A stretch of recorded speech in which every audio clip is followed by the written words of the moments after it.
Hello everyone, welcome to 11th Commerce Economics lecture. We will going to start chapter number 8 today, and that is poverty in India. On page number 50, you can find it in your textbook.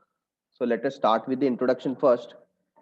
As you can see the picture on the left hand side, it shows people who are unable to satisfy their basic need, that is food, clothing and shelter. We have main three basic needs, that is food, clothing and shelter, and after that two more, education and health. So people who are unable to satisfy these five basic needs, food, clothing, shelter, education and health, are known to be poor.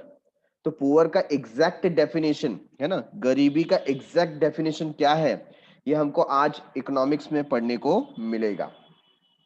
अगर मैं आप लोगों से open question पूछूं, general question पूछूं, whether you people are rich और you people are poor, what will be your answer?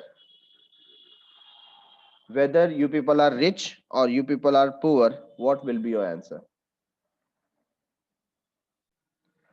तो इस क्वेश्चन को अगर हम गौर से सोचें कि हम रिच हैं या हम पुअर हैं, तो क्या ये एक ही डेफिनेशन है जिससे मालूम पड़ता है कि चलो आपकी फाइव बेसिक नीड्स सेटिस्फाई हो गई तो you are rich, otherwise you are poor? नहीं, इसको डिफाइन किस तरीके से किया गया है कि कोई पर्सन पुअर है या रिच है, ये हम आज के चैप्टर में देखेंगे and there will be a clarity. ठीक है, सो इंट्रोडक्शन पार्ट में जाते हैं. Poverty is one of the major challenges faced by Indian economy. Indian economy में poverty एक बहुत बड़ा चैलेंज है हमारे सामने. आप देखेंगे आज से thousands years बैक, या आप बात कर लो उससे भी पीछे की हड़प्पा कालीन या मोहनजोदारो, है ना, उस समय की बात कर ले तो India was well flourished nation. India को सोने की चिड़िया कहा जाता था. बट धीरे धीरे जब से मुगल साम्राज्य आ गया, इंडिया को लूटा जाना स्टार्ट हो गया. अप्रोक्सीमेट 500 to 700 ईयर्स तक इंडिया को लूटा गया. आपने कई बार मोहम्मद गजनवी और सोमनाथ मंदिर के कहानी सुनी होंगी आपने, जहां पर 17 से 18 बार सोमनाथ मंदिर में जो सोना चढ़ाया जाता था उसको लूटा गया. और बेसिकली बहुत जो पार्ट ऑफ इंडिया का था, कहीं ना कहीं से एक्सप्लॉयटेशन के थ्रू इंडिया को लूटा गया. और उसके बाद आया ब्रिटिश साम्राज्य. ठीक है, तो जो ईस्ट इंडिया कंपनी थी उसने आकर के तो ऑल ओवर इंडिया में जहां से हो सकता है वहां से इंडिया के जितने भी रिसोर्सेस थे, इवन जो टेम्पल में ओल्ड हैंडीक्राफ्ट थे, मूर्तियां थी, आर्टिफैक्ट्स थे, वो सब भी वो लोग क्या करने लगे, ट्रांसपोर्ट करने लगे, चुराने लगे. जो 700 साल 800 साल 1000 साल पुरानी मूर्तियां थी, वो भी आज आपको वहां के म्यूजियम में देखने को मिलेंगी. और स्थिति इतनी दयनीय हो गई कि अगर आप एक फार्मर हो, आपकी उपज हो या ना हो, कोई प्रोडक्टिविटी हो या ना हो, तो भी आपसे टैक्स वसूल किया जाता था क्योंकि आपके पास लैंड है. ठीक है, आपसे जबरदस्ती नील की खेती कराई जाती थी और उस नील का जो दाम है वो भी ब्रिटिश गवर्नमेंट फिक्स करती थी. ऐसे केस में बहुत सारे लोग ब्रिटिश साम्राज्य के दौरान भूखमरी से मर गए, कुपोषण से मर गए. तो ये जो एक्सप्लॉयटेशन है, जहां पर हंगर है और लोगों के पास बिल्कुल पैसा नहीं है, ऐसी स्थिति आ गई थी. बाद में हमारा देश जब आजाद हुआ 1947 में, उसके बाद भी ऐसी स्थिति थी कि एग्रीकल्चरल कंट्री होने के बावजूद हमें बहुत सारा जो फूड है या फूड ग्रेन्स है वो इंपोर्ट करना पड़ता था. हमारे पास इतनी कैपेसिटी स्टार्टिंग में नहीं थी कि हम अपने पॉपुलेशन को फूड ग्रेन प्रोड्यूस करके प्रोवाइड कर सके. हमारे बहुत सारे फूड ग्रेन्स अमेरिका, ऑस्ट्रेलिया यहां से इंपोर्ट होकर के आते थे, और वो फूड ग्रेन्स भी बहुत ही पुअर क्वालिटी के होते थे. तो हमारे एक जो प्रधानमंत्री हैं लाल बहादुर शास्त्री, उन्होंने तब एक नारा दिया था, जय जवान जय किसान का, और उसी के तहत उन्होंने कहा कि हर एक इंडियन को वीक में एक बार, हफ्ते में एक बार, या हो सके तो 2 बार उपवास करना चाहिए। इससे क्या होगा, जो गरीब लोग हैं उस दिन का अनाज किसी गरीब को मिल जाएगा। तो पुअर्टी इंडिया में लगभग 150 से 200 सालों से बहुत बड़ा चैलेंज बना हुआ है। हाँ, मुगल साम्राज्य में भी चैलेंज था, ब्रिटिश साम्राज्य में भी चैलेंज था, आज की तारीख में भी कई जगहों पर लोग पॉवर्टी से जूझ रहे हैं। आप देखेंगे जो फूड कॉर्पोरेशन ऑफ इंडिया है, कई बार अनाज रखा रखा सड़ जाता है ना, डेटोरिएट हो जाता है, रॉटन हो जाता है, बट वो गरीबों तक पहुंच पाता नहीं है। बट पिछले 7-8 सालों से जो पब्लिक डिस्ट्रीब्यूशन सिस्टम है वो थोड़ा ठीक काम कर रहा है। आप देखेंगे अभी जो करंट सिचुएशन है कोरोना पेंडेमिक की, लोगों को फ्री में 7 to 8 मंथ्स तक फूड ग्रेन्स डिस्ट्रीब्यूट किए गए, इजंट इट? तो कहीं ना कहीं हम पॉवर्टी से लड़ने की कोशिश करते रहते हैं। तो economic point of view poverty को अगर समझा जाए तो पॉवर्टी क्या है? What is poverty? It is a social economic phenomenon. ये एक सामाजिक और आर्थिक स्थिति है। Poverty is perceived as social exclusions of a certain section of people in the society। ये क्या है? सोशल एक्सक्लूजन है, मतलब जो गरीब होते हैं ना, आप उन्हें कहीं ना कहीं दरकिनार कर देते हैं, उनसे मिलते नहीं है, उनसे बातचीत नहीं करते, उनकी प्रॉब्लम को सुनते नहीं है, उनको एक साइड कर दिया जाता है। उन तक जो प्रोडक्ट पहुंचने चाहिए, जो फैसिलिटीज पहुंचनी चाहिए, वो पहुंच पाती नहीं है। deprivation of basic needs and denial of opportunity has lead to social exclusion। तो यहां पर उनको बेसिक नीड्स जो है वो पहुंच नहीं पाती है, उसके साथ साथ जो अपॉर्चुनिटी उनको मिलनी चाहिए वो भी उन तक नहीं पहुंच पाती है, और इसके कारण वो समाज से अलग थलग हो जाते हैं। लोग उनको फिर काम देना नहीं चाहते, लोग उनसे बातचीत नहीं करना चाहते हैं, तो वो अपने आप को समाज से अलग मानने लगते हैं। ठीक है? Given an idea about the concept of poverty. आप देख रहे हैं इस जो फिगर दिया हुआ है, यहां पर एक कंसेप्ट दिया है जहां पर बेसिक नीड्स सेटिस्फाई नहीं हो पा रही है। These people are thinking about food, clothing and shelter. ठीक है? Spending their whole life on a footpath, और ये सिर्फ एक दया के पात्र बन के रह जाते हैं कि कोई आएगा और इनकी हेल्प करेगा, कुछ अमाउंट इनको दे देगा। So poverty in India has a long history. Economic drain of resources. What does it mean? Economic drain of resources मतलब आर्थिक तौर पर जो इंडिया में रिसोर्सेस थे वो धीरे धीरे ड्रेन होने लगे, इंडिया से फॉरेन कंट्रीज में जाने लगे। Decline of handicraft and cottage industries. पिछले आप 150 से 200 साल देखेंगे तो जो कॉटेज इंडस्ट्रीज है, जब से औद्योगिक क्रांति स्टार्ट हुई और ब्रिटिशर्स ने हमें एक्सप्लॉइट करना स्टार्ट किया, हमारे जो कॉटेज इंडस्ट्रीज है, हैंडीक्राफ्ट इंडस्ट्रीज है, वो धीरे धीरे क्या होने लगे? डिक्लाइन होने लगे, क्योंकि मशीनरीज हमसे बेटर और फास्ट प्रोडक्शन करने लगी। Oppressive economic policies. ऑप्रेसिव का मतलब क्या होता है यहाँ पर? जो एक डोमिनेट करे, शोषण करे, एक्सप्लॉइट करे, ऐसी इकोनॉमिक पॉलिसीज लाई गई। रिकरेंसेस ऑफ फेमाइंस एटसेट्रा, और जगह जगह पर आज की भी तारीख में आपको फ्लड, फेमाइंस, हैवी रेन्स, इन सब का सामना करना पड़ता है। तो कई बार कोई एक पर्टिकुलर एरिया, एक कोई रीजन धीरे धीरे डेवलप भी होता रहता है, तो बार बार फ्लड, फेमाइंस आने की वजह से, तूफान, आंधी, बाढ़, इन सब का सामना करने की वजह से वहां के लोग भी गरीब हो जाते हैं। आप देखेंगे आए दिन उड़ीसा का जो क्षेत्र है, वहां पर तो रेगुलर एवरी ईयर क्या आता है? बाढ़ आता है कि नहीं?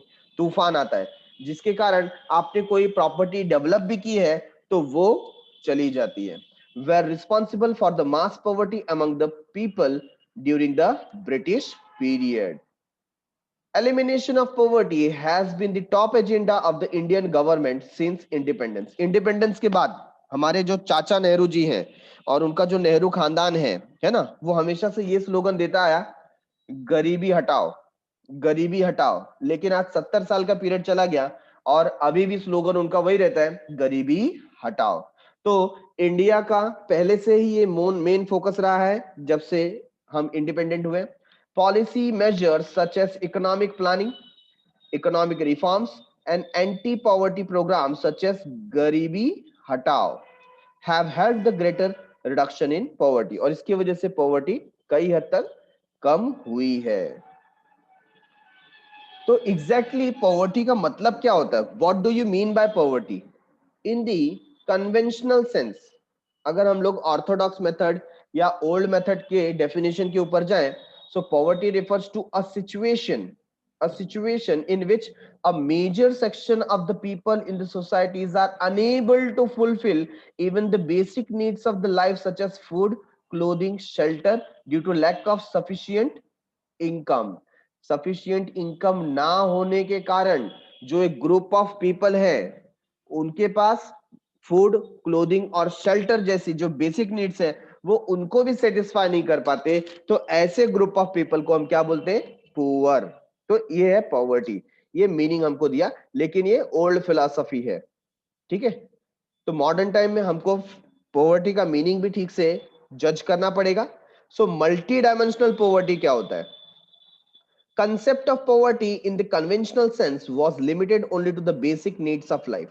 तो कन्वेंशनल हम इसमें डेफिनेशन देखेंगे या मीनिंग देखेंगे तो हमें सिर्फ लगता है कि जिनके पास बेसिक नीड नहीं है वही पुअर है। However, in modern times, the scope of the concept of poverty has been enlarged। Modern time में हमने इसको थोड़ा enlarge किया, आगे बढ़े। Of late, the concept of multi-dimensional poverty has emerged। तो आज की तारीख में हम सिर्फ बेसिक पॉवर्टी की बात नहीं करते, हम बात करते हैं मल्टी डायमेंशनल पॉवर्टी। किसकी बात करते हैं? Multi dimensional poverty. So multi-dimensional poverty refers to deprivation in terms of both material and non-material dimension। मतलब जहां पर मटेरियल और जो नॉन मटेरियल डायमेंशन है उसमें अगर डेप्रिविएशन आया उसे हम मल्टी डायमेंशनल पॉवर्टी कहते हैं। क्या कहते हैं? Multi dimensional poverty. Material dimensions relate to deprivation in terms of food, clothing, shelter, health, education। तो देखो यहाँ पर पहले बेसिक नीड्स के बारे में बात की गई है। Deprivation in terms of food, clothing, shelter, health and education. Road connectivity, electricity, access to safe drinking water and sanitation facility etcetera.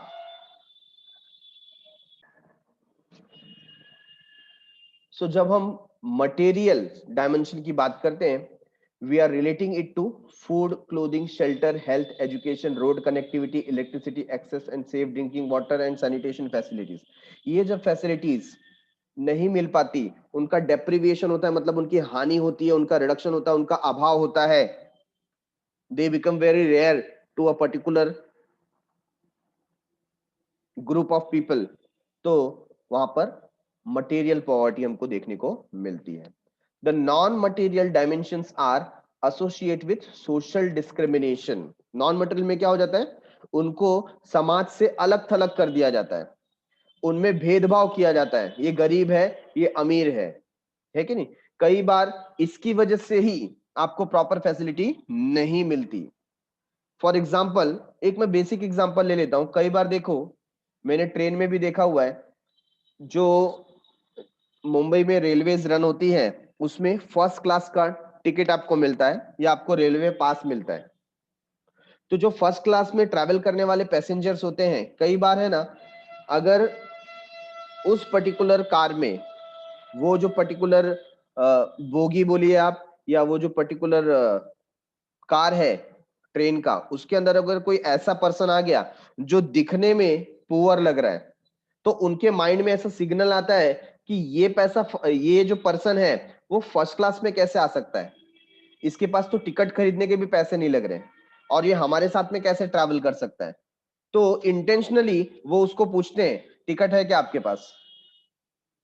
मैंने कई बार तो ऐसे सिचुएशन भी देखे हैं कि सामने वाला बंदा वो अपने गले में ना पास लटका करके घूमता है, सो दैट उसको कोई क्वेश्चन ना करे। और कई बार ऐसा होने के बावजूद लोग उसे ट्रेन से उतार देते हैं। ये एक टाइप ऑफ डिस्क्रिमिनेशन है कि आप पुअर हो, आप हमारे साथ में इस ट्रेन में ट्रैवल नहीं कर सकते, आपके पास सेकंड क्लास में जाने की जगह है, आप फर्स्ट क्लास में ट्रैवल ना करें। तो ये एक टाइप का डिस्क्रिमिनेशन है। ये तो मैंने बहुत छोटा सा एग्जांपल दिया, ऐसे बहुत सारी फैसिलिटीज होते हैं जहां पर सामने वाले को क्या किया जाता है, डिस्क्रिमिनेट किया जाता है, भेदभाव किया जाता है कि आपके लिए ये चीज नहीं है। क्यों? क्योंकि आप पुअर हो। ठीक है ना? आप देखिए कई बार मार्केट के अंदर अगर कोई शॉप है, वहां पर कोई पर्सन जाता है, विजिट करता है और various types of dress material check करता है, भले उसको खरीदना हो या ना खरीदना हो, जो शॉपकीपर होता है उसको शो करता है ना, 10, 15, 20 सेट्स उसको दिखाएगा। लेकिन अगर कोई पुअर पर्सन, एकदम पुअर, उसका जो पूरा का पूरा इमेज क्रिएट होता है, ऐसा कोई पर्सन एकदम नॉर्मल क्लोथिंग उसने वेयर किया हुआ है, स्लीपर पहन करके आया हुआ है, और जब वो ये बात करता है कि मुझे ये कपड़े दिखा दीजिए, मुझे वो कपड़े दिखा दीजिए, तो जो शॉपकीपर होता है ना, उसका इंटेंशन चेंज हो जाता है। अरे ये व्यक्ति क्या खरीदेगा, तो उसको कई बार क्या करते हैं, वो उतना इंटरेस्ट लेकर के कपड़े शो नहीं करते हैं और उसको वहां से आगे भगा देते हैं। तो ये क्या है, ये एक डिस्क्रिमिनेशन है कि आप पुअर पीपल को अपने सोसाइटी से अलग थलग कर देते हो। तो यहां पर प्रोफेसर अमर्त्य सेन क्या कहते हैं, poverty is not just lack of money. Poverty सिर्फ पैसा नहीं है, उसको पॉवर्टी नहीं कहते। It is not having the capability to realise one's full potential as a human being. तो पॉवर्टी क्या है? पॉवर्टी क्या है? It is not having the capability to realise, आपके पास कैपेसिटी नहीं है जानने की कि आपका आपका मतलब ह्यूमन बीइंग का फुल पोटेंशियल क्या है, आपकी लिमिट क्या है, आपके अंदर क्षमता कितनी है। अगर आपको नहीं पता है तो आप पुअर हैं। देखो कितनी अच्छी बात की, पुअर ये नहीं है, पुअर उसे नहीं कहेंगे जिसके पास पैसे नहीं है। पॉवर्टी वो है कि आपके पास वो कैपेसिटी नहीं है, कैपेबिलिटी नहीं है कि आप अपनी क्षमता का अवलोकन कर सके, आप अपनी क्षमता को जान सके। Capabilities refers to economic, social and political freedom. जब कैपेबिलिटी की बात हो रही है तो यहाँ पर तीन चीजें आ गई। पहले इकोनॉमिक, आर्थिक दृष्टि से, सोशल, सामाजिक दृष्टि से, और राजनीतिक दृष्टि से जो फ्रीडम आपको मिलनी चाहिए, उसके तौर पर हम कैपेबिलिटीज की बात करते हैं। Lack of substantive freedom such as freedom to satisfy hunger, lack of nutrition, health care and educational facility, denial of political and civil liberty lead to poverty. तो ये कुछ कारण यहां पर पॉवर्टी को बताए जाते हैं, जिसमें सबसे पहला क्या हो गया, substantive freedom such as freedom to satisfy hunger. आपको वो आजादी नहीं मिली है कि आप अपनी भूख को शांत कर सके। लैक ऑफ न्यूट्रिशन, आपके अंदर न्यूट्रिशन की कमी हो गई है। हेल्थ केयर आपको नहीं मिल रहा है, एजुकेशन फैसिलिटी नहीं मिल रही है, आपसे राजनीतिक तौर पर सिविल लिबर्टीज भी आपसे छीन ली गई है। तो ऐसे पर्सन को हम क्या बोलेंगे, पुअर बोलेंगे। So noted Indian economist as recipient of Bharat Ratna professor Amartya Sen. तो ये इंडियन इकोनॉमिस्ट है जिनको भारत रत्न का अवार्ड मिला। Was awarded Nobel prize in economics science 1998। तो इनको 1998 में नोबेल प्राइज भी मिला है for his contribution to welfare economic and social choice theory, as well as for his interest in the problems of the society's poorest member। इनका interest जो रहा है वो पुअरेस्ट सोसाइटी के जो मेंबर होते हैं उनके तरफ ज्यादा आकर्षित हुए। In his book poverty and famines, an essay on entitlement and deprivation 1981, professor Sen revealed that declining wages, उन्होंने इसके अंदर ये बताया कि वेजेस जो डिक्लाइन हुए, अनएम्प्लॉयमेंट, राइजिंग फूड प्राइसेस, जो फूड के प्राइसेस बढ़ने लगे, रोजगार सबके चले गए, पुअर फूड डिस्ट्रीब्यूशन सिस्टम, हमारा जो फूड डिस्ट्रीब्यूशन सिस्टम है बहुत ही पुअर है, लीड टू स्टारवेशन। स्टारवेशन का मतलब भूखमरी हो जाना, है ना। among certain groups in the societies. His view encouraged policymakers to pay attention not only to the alleviating immediate suffering but also finding ways to replace the lost income of the poor. तो इनके द्वारा बताई गई बातों से जो higher authorities है या लोगों का अटेंशन आया कि सब तक सिर्फ फूड नहीं पहुंचाना है, जबकि हमें ऐसे रास्ते ढूंढने हैं जिसकी वजह से ये जो पुअर पर्सन है इनका इनकम चला गया है उसको हम रिप्लेस कर सके, उसको हम प्रोवाइड कर सके. For economic growth to be achieved, he argued that social reforms such as improvements in education, public health must precede economic reform. तो इकोनॉमिक रिफॉर्म के या सोशल रिफॉर्म, सामाजिक रिफॉर्म जो होता है उसके ऊपर इन्होंने कहा कि अगर लोगों को एजुकेशन प्रोवाइड किया जाए, public health facility proper provide की जाए तो इकोनॉमिक रिफॉर्म हो सकता है.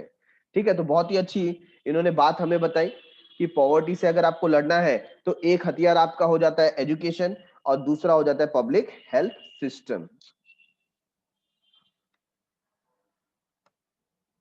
So they're asking some of the question to us. Express your opinion on the following. There is a thin line of rural urban economic divide in India.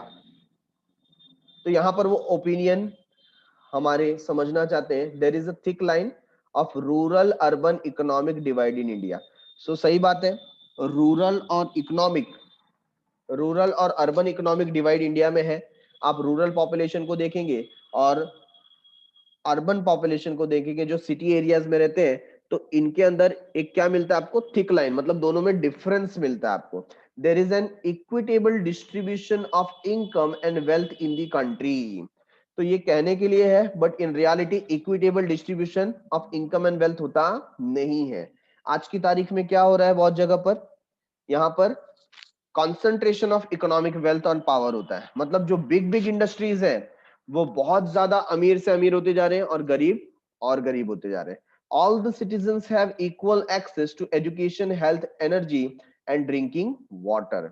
हाँ, आज की तारीख में कुछ हद तक ये कहा जा सकता है कि जितने भी सिटीजन्स हैं उनको एजुकेशन प्रॉपर मिल रहा है, हेल्थ फैसिलिटी प्रोवाइड हो रही है, जो इलेक्ट्रिसिटी मिलनी चाहिए, ड्रिंकिंग वाटर मिलना चाहिए, कई हद तक उनको उसका समान अधिकार मिल रहा है ना.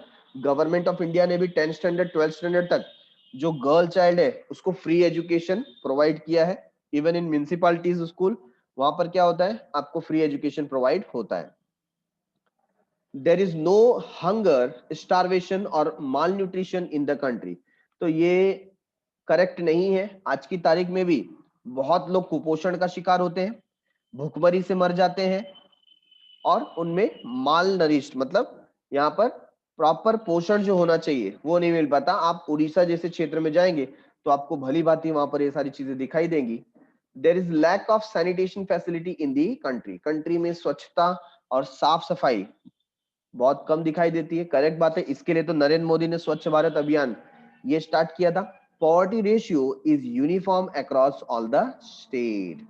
तो यहाँ पर ऐसा बताया गया है कि जो पॉवर्टी रेशियो है वो अक्रॉस स्टेट कैसा दिख रहा है, यूनिफॉर्म दिख रहा है, जो सही बात नहीं है. आप एक स्टेट के अंदर ही देखेंगे तो देर इज वेरियस रीजन जहां पर कहीं पर पॉवर्टी बहुत ज्यादा है, कहीं पर मिडिल क्लास है और कहीं पर रिच पीपल भी रहते हैं. तो सारे के सारे स्टेट ऐसे नहीं है. फॉर एग्जाम्पल पंजाब आप देखेंगे तो Punjab is more flourish than UP and Bihar, right है. तो यहाँ पर ये जो सेंटेंसेस लिखे हुए इसमें से कुछ सेंटेंस करेक्ट नहीं है, बट यहाँ पर हमारा एक ओपिनियन मांगा गया है तो हम एक पर्टिकुलर पॉजिटिव ओपिनियन यहाँ पर दे सकते हैं.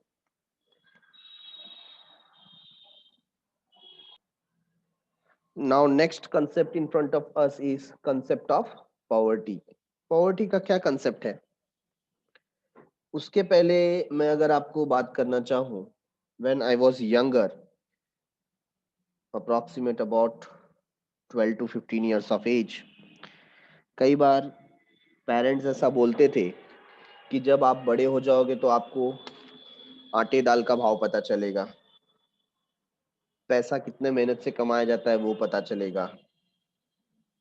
तो आई यूज टू अज्यूम कि इन केस अगर पैसे नहीं भी हैं तो पैसा चाहिए ही कितना. हमने अगर दिन में 2 वड़ा पाव खा लिया तो हमारा पेट भर ही जाएगा और रहने के लिए कहीं ना कहीं हमें जगह मिल ही जाएगी। But in reality when you grow up you understand that सिर्फ फूड, क्लोथिंग और शेल्टर ये डिसाइड नहीं करता यू आर पुअर और you are rich. You have many wants and needs to be satisfied to live a better life. Every individual have right to live better life. उसको भी अपना standard of living uplift करने का अधिकार है।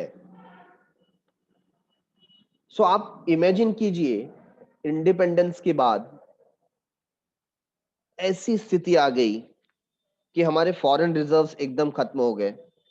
Food grains हमें foreign country से import करना पड़ रहा है। इवन आप देखेंगे 70s का जो दशक था, 70s और 80s का, उस समय पर जो राइस होता है, राइस के ऊपर एक पर्टिकुलर कोटा लगा दिया गया था कि आप राइस जो है वो एक स्टेट से दूसरे स्टेट में ज्यादा कैरी नहीं कर सकते थे। राइस के ऊपर आपको बैन लगा दिया था कि आपको 2 किलोग्राम या 3 किलोग्राम से ज्यादा राइस ट्रांसपोर्ट करना मना है। सोचिए इतना वैल्यूएबल रिसोर्स हो गया था वो, सभी को मिलना चाहिए, इसके ऊपर उसके ऊपर कोटा सिस्टम लगा दिया गया था। और आपको कहीं पर लेकर जाते हुए पकड़ा गया तो आपसे जुर्माना वसूल किया जाएगा, जेल भी हो सकती है। तो लोग कई बार क्या करते थे, एक दूसरे के घर पर जब विजिट करते थे एज अ रिलेटिव, है ना, हमारे यहाँ पर एक कस्टम है, हम किसी रिलेटिव के यहाँ पर विजिट करते हैं तो कुछ ना कुछ उसके लिए लेकर के जाते हैं। तो लोग राइस जो होता है ना वो दूसरों को एज अ गिफ्ट दिया करते थे। ऐसी सिचुएशन थी हमारी कंट्री में। Rice was considered as a gift in 70s and 80s। सोचिए कितना पॉवर्टी होगा जब आपको प्रॉपर फूड नहीं मिल रहा है। आज आज देखिए, आज जो कोल्ड वेव्स इतनी बह रही हैं, ठंडी हवाएं हैं, और वो पुअर पर्सन जो लोग रोड पर रहते होंगे, फुटपाथ पे रह रहे हैं, जिनके पास प्रॉपर घर भी नहीं है, प्रॉपर कपड़े भी नहीं है, तो वो ठंडी से कैसे जूझ रहे होंगे। उनके प्रॉब्लम्स को महसूस करके देखिए कि आपके पास इतने भी पैसे नहीं है कि आप प्रॉपर कुछ अरेंजमेंट कर सके इस कोल्ड वेव से बचने के लिए।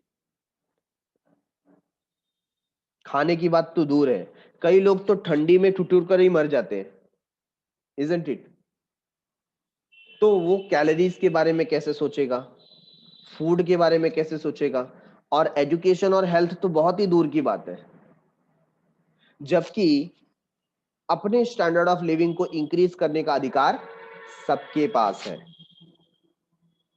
तो ऐसे केस में पॉवर्टी को डिफाइन करना बहुत इंपॉर्टेंट है। जब हम सोचते हैं कि हम पुअर है या रिच है, उसका आंसर हमको यहां पर मिलता है। सबसे पहले पॉवर्टी को कुछ पार्ट्स में डिवाइड किया गया, उसमें फर्स्ट पॉइंट है एब्सोल्यूट पॉवर्टी। कौन सा पॉइंट है? Absolute poverty. So what is absolute poverty? It is a measure in terms of minimum calories intake. तो इसको हमने कन्वर्ट कर दिया, रेदर देन बेसिक नीड्स हम बोलते हैं कि अगर आपको मिनिमम कैलोरीज नहीं मिल पाते हैं, that you will be, then you will be considered as poor, absolute poor. तो कुछ कैलोरीज हमने फिक्स की है। Earlier planning commission has determined per capita daily calories requirement of 2400 calories for a person living in the rural areas। अगर आप rural area में रहते हैं तो ये डिफाइन किया गया, ये स्टैंडर्डाइज किया गया, फिक्स किया गया कि अगर आपको 2400 कैलोरीज से कम मिलता है in rural areas, that means you are poor. और 2100 कैलोरीज से कम मिलता है अगर आप अर्बन एरिया में हो तो आपको पुअर समझा जाएगा। Getting it, everyone? So 2400 calories for rural areas and 2100 calories for urban areas। ये ऐसा डिफाइन किया गया। इससे कम अगर कैलोरीज आपको मिलती है so you will be considered as poor। On an average the per capita daily calories requirement amounts to 2250। Average लिया जाए तो हर एक व्यक्ति को कम से कम 2250 कैलोरीज का रिक्वायरमेंट डेली बेसिस पे होता है। Absence of minimum income to satisfy the desired level of calories intake of food leads to absolute poverty. और अगर आपके पास इतना इनकम नहीं है कि आप ये जो बेसिक कैलोरीज है वो भी इंटेक कर सको, तो आप एब्सोल्यूट पुअर कहलाएंगे। क्या कहलाएंगे? Absolute real poor. ठीक है। It is mostly found in the developing countries like India. तो ऐसी कंट्रीज जो अफ्रीका है, इंडिया है, चाइना है, ठीक है ना, इनको इस कैटेगरी में खड़ा किया जाता है जहां पर एब्सोल्यूट पॉवर्टी आपको मिलती है। Absolute poverty can be eradicated through effective poverty alleviation measure. तो इस टाइप की जो पॉवर्टी है उसको खत्म किया जा सकता है, इरेडिकेट किया जा सकता है, ताकि लोगों तक जो मिनिमम अमाउंट ऑफ कैलोरीज है वो पहुंच सके। मतलब एब्सोल्यूट पॉवर्टी को खत्म किया जा सकता है।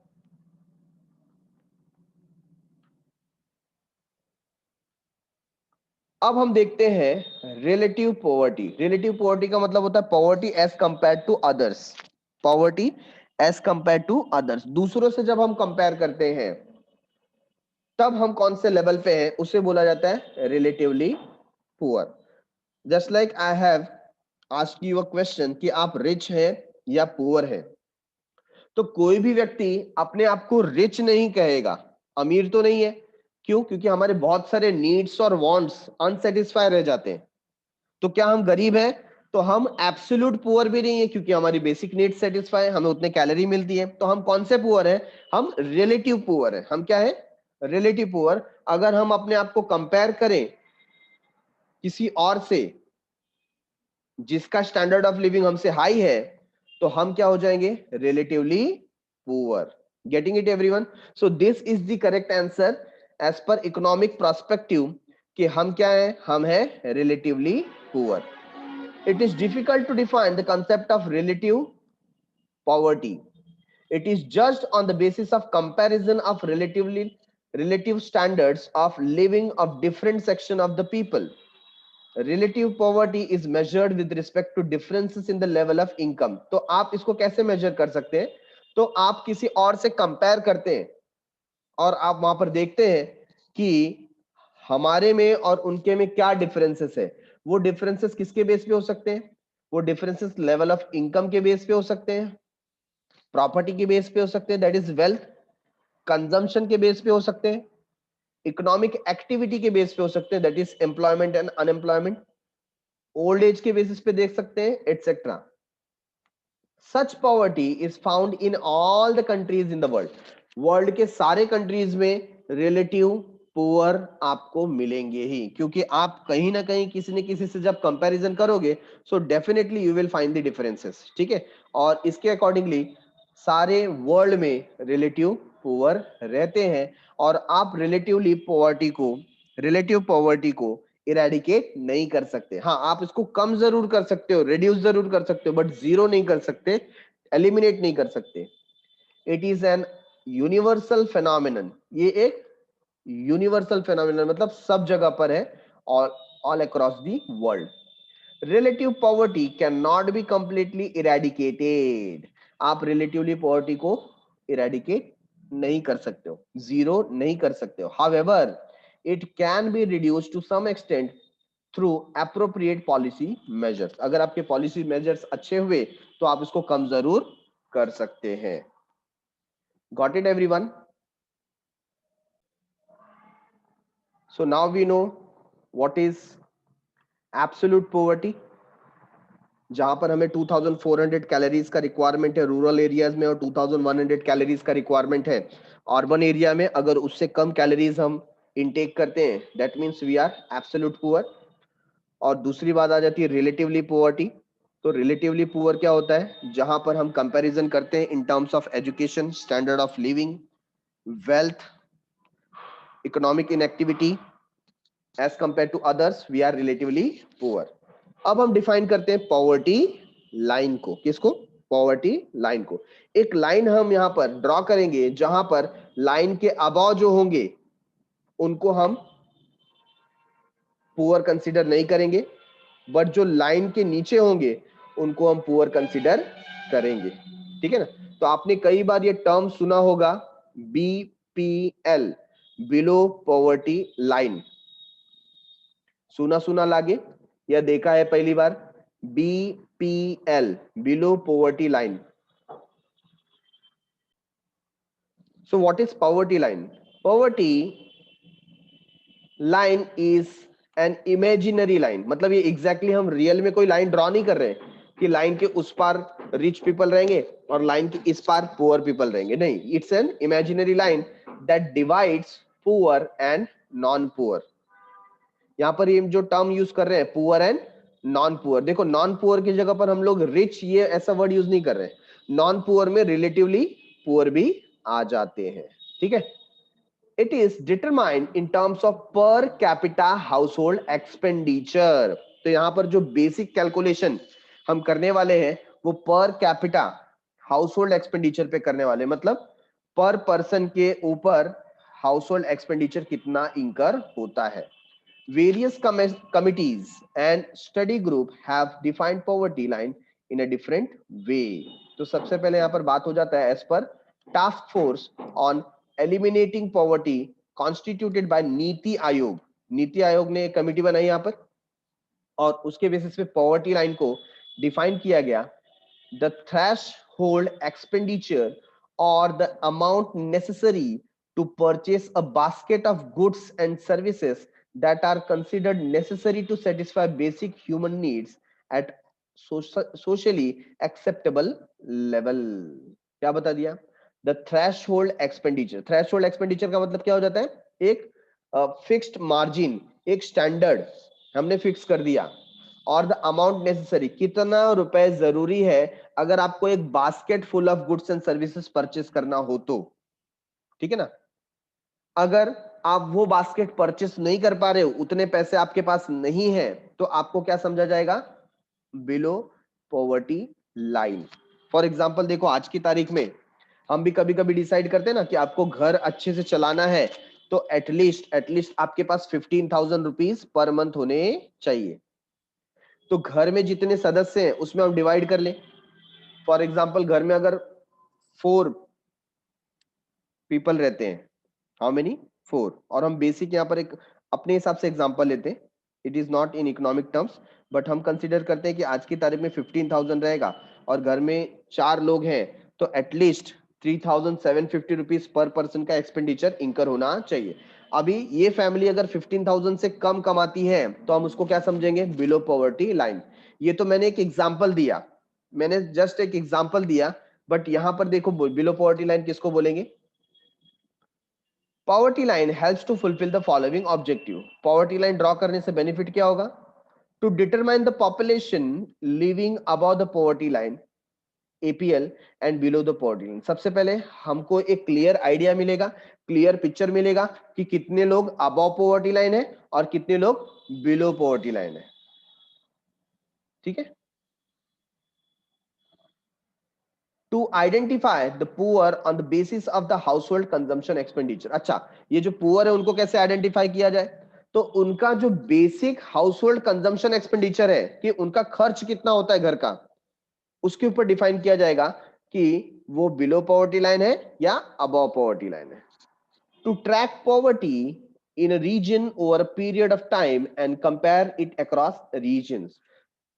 तो जब हम ये पर्टिकुलर लाइन ड्रॉ करते हैं तो हम क्या कर सकते हैं? एक ट्रैक रिकॉर्ड रख सकते हैं पॉवर्टी का कि किस रीजन में कितना पॉवर्टी इंक्रीज या डिक्रीज हुआ है as compare to other regions. To provide an estimate of the required expenditure on the poverty alleviation programme. और जब हमें ये पता लग जाएगा, पिक्चर क्लियर हो जाएगा, तो हम डिफाइन कर सकते हैं कि इस पॉवर्टी को अगर हमें इरेडिकेट करना है, एलिविएशन करना है, एलिमिनेट करना है, तो कितना गवर्नमेंट एक्सपेंडिचर लग सकता है, कितने पैसे लग सकते हैं उस पूरे प्रोग्राम में. ठीक है. So poverty line differs from country to country according to the World Bank. World Bank ने अभी पॉवर्टी लाइन को डिफाइन किया है. Poverty line was defined at $1.90 per capita per day. मतलब अगर एक पर्सन $1.90 नहीं कमा पाता एज पर 2011 सेंसस, उसको बिलो पॉवर्टी लाइन समझा जाएगा on purchasing power parity basis. किसके बेसिस पे? Purchasing power parity. ये क्या होता है? वो जो हमने बात किया, basket full of goods and services. For example घर चलाने के लिए आपको क्या चाहिए, आपको पूरा का पूरा राशन चाहिए, हो सकता है आपको रेंट पे करना पड़े, एजुकेशन पे स्पेंड करना पड़े, हेल्थ पे स्पेंड करना पड़े, तो ये सब का एक खर्चा होता है रीजन वाइज। मुंबई के बेसिस पे मैं बात करूं तो 10,000 to 15,000 का ये खर्चा है, इजंट इट। हम इसको पर कैपिटा वाइज भी डिवाइड कर सकते हैं, तो इसी को कहा जाता है परचेसिंग पावर पैरिटी, ठीक है। On the basis 21.2% of India's population lived below poverty line, और इस डेफिनेशन के बेसिस पे 21.2% of India's population lived below poverty line. सोचो उस टाइम पे 2011 के सेंसस में इंडिया का पॉपुलेशन था 125 करोड़। कितना था? 125 करोड़। अब 125 करोड़ में से आप अगर कैलकुलेट करते हैं 21.2%, तो लगभग 26.5 crore people in India was living below poverty line। सोचो कितना बड़ा मास है, 26 करोड़ लोग बिलो पॉवर्टी लाइन रहते हैं एज पर वर्ल्ड बैंक सर्वे, ठीक है ना। तो कितने पुअर इंडिया में है और कितना अमाउंट ऑफ एक्सपेंडिचर इंकर होगा इस पॉवर्टी को इरेडिकेट करने के लिए। Next concept is types of poverty. Poverty के टाइप, दो टाइप है। पहला है rural poverty, poverties in remote areas जहां पर फैसिलिटीज नहीं पहुंच पाती हैं। सो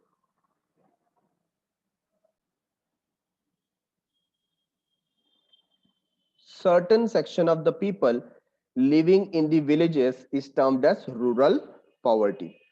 so deprivation of basic needs, मतलब आपके जो बेसिक नीड्स है, आवश्यकताएं हैं, उसमें हानि हो रही है, उसमें कमी आ रही है among certain section of the people। कुछ ग्रुप है, ग्रुप ऑफ पीपल जिसके अंदर स्टैंडर्ड ऑफ लिविंग धीरे डे बाय डे क्या हो रहा है, रिड्यूस होते जा रहा है।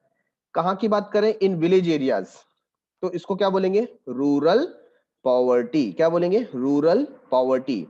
It is found among small and marginal farmers. ज्यादातर आप रूरल एरिया में देखेंगे जो छोटे फार्मर्स होते हैं उसमें ये पॉवर्टी फाइंड आउट की जाती है। एग्रीकल्चरल लेबरर हो गए, कॉन्ट्रेक्चुअल वर्कर हो गए, एंड लैंडलेस लेबरर, है ना, जिनके पास भूमि नहीं है, जमीन नहीं है, ऐसे जो लेबर होते हैं उनमें ये पॉवर्टी पाई जाती है। लो एग्रीकल्चरल प्रोडक्टिविटी, ड्रॉट, ड्रॉट मतलब क्या होता है? सूखा, है ना, अकाल पड़ जाता है, पानी नहीं होता। पुअर रूरल इंफ्रास्ट्रक्चर, इंफ्रास्ट्रक्चर जो वहां पर road, communication, transportation, banking, insurance, ये सब की सर्विसेज नहीं है। इलिटरेसी मतलब असाक्षरता, लोग पढ़े लिखे नहीं है। लैक ऑफ अल्टरनेटिव जॉब, लोगों के पास different types of varieties of job available नहीं है। रूरल इंडेप्टनेस, और उन्होंने कई बार कर्ज ले लिया है जो वो चुका नहीं पा रहे। Have aggravated the problem of rural poverty, इसने, ये सब प्रॉब्लम्स ने पॉवर्टी के प्रॉब्लम को और बढ़ा दिया है और इंक्रीज कर दिया है, ठीक है। और सेम तरीके से अर्बन पॉवर्टी भी देख लेते हैं। What is urban poverty? Absence of basic needs among certain section of the population living in towns and cities in terms of urban poverty. तो इतना ही डिफरेंस है कि ये जो गरीब है ये शहर में रह रहे हैं, और जो रूरल पॉवर्टी की बात हो रही थी वो विलेजेस में रह रहे हैं। Urban poverty is largely attributed to the spill over effect of migration. तो सबसे बड़ा प्रॉब्लम कैसा है? माइग्रेशन का। ऐसे रूरल एरियाज जहां पर जॉब अपॉर्चुनिटीज नहीं मिलती हैं, वो लोग अपने आप को माइग्रेट कर लेते हैं, स्थानांतरित कर लेते हैं मेट्रो सिटीज में, like Mumbai, Chennai, Hyderabad and then Delhi, है ना, इस सिटीज में। और यहाँ पर ज्यादा पॉपुलेशन हो जाने की वजह से क्या होता है? पॉवर्टी इंक्रीज हो जाती है।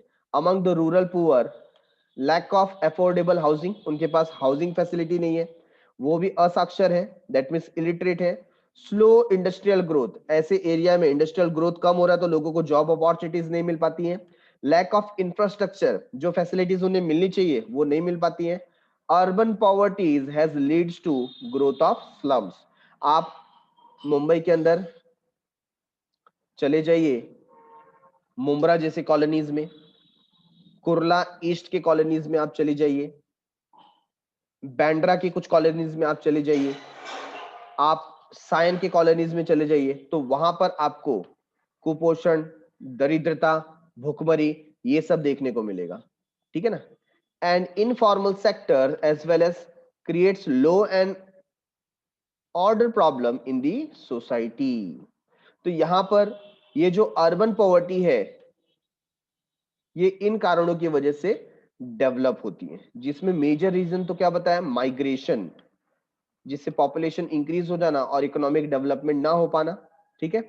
फिर हाउसिंग का facility, illiteracy, slow industrial growth, lack of infrastructure, ये कुछ प्रॉब्लम है जिसकी वजह से मेट्रो सिटीज में स्लम्स डेवलप होते हैं और डे बाय डे वो इंक्रीज होते जाते हैं, जिसके कारण अर्बन पॉवर्टी बढ़ती है। Getting it everyone? So done for the day, thanks a lot for watching. मिलते हैं अगले एपिसोड में, तब तक के लिए बाय बाय, शुक्रिया, शब्बा खैर, सायोनारा।